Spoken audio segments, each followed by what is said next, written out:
नमस्कार मित्रांनो, 1 एप्रिल 2026 पासून एटीएम वापरणाऱ्यांसाठी मोठे बदल लागू होत आहेत.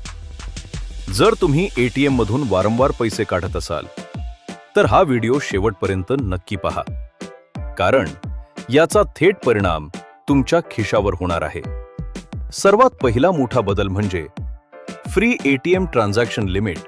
आता तुम्हाला महिन्याला फक्त आपल्या बँकेच्या एटीएमवर 5 व्यवहार फ्री मिळतील आणि इतर बँकेच्या एटीएमवर 3 ते 5 व्यवहार फ्री असतील.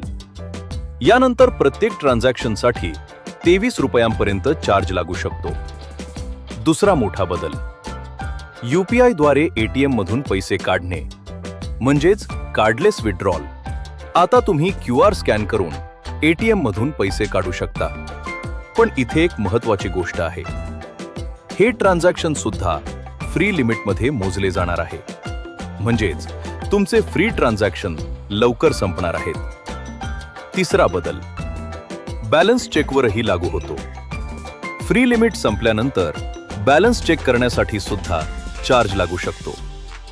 आणखी एक महत्त्वाची गोष्ट, काही बँका आता डेली विड्रॉल लिमिट बदलत आहेत आणि नवीन चार्जेस लागू करत आहेत.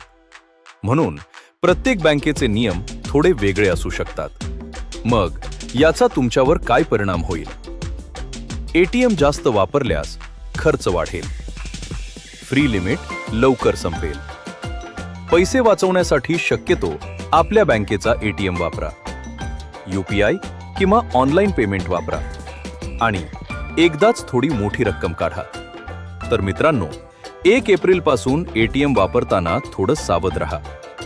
व्हिडिओ आवडला असेल तर लाईक करा आणि अशाच महत्त्वाच्या अपडेटसाठी चॅनलला सबस्क्राईब करा. धन्यवाद.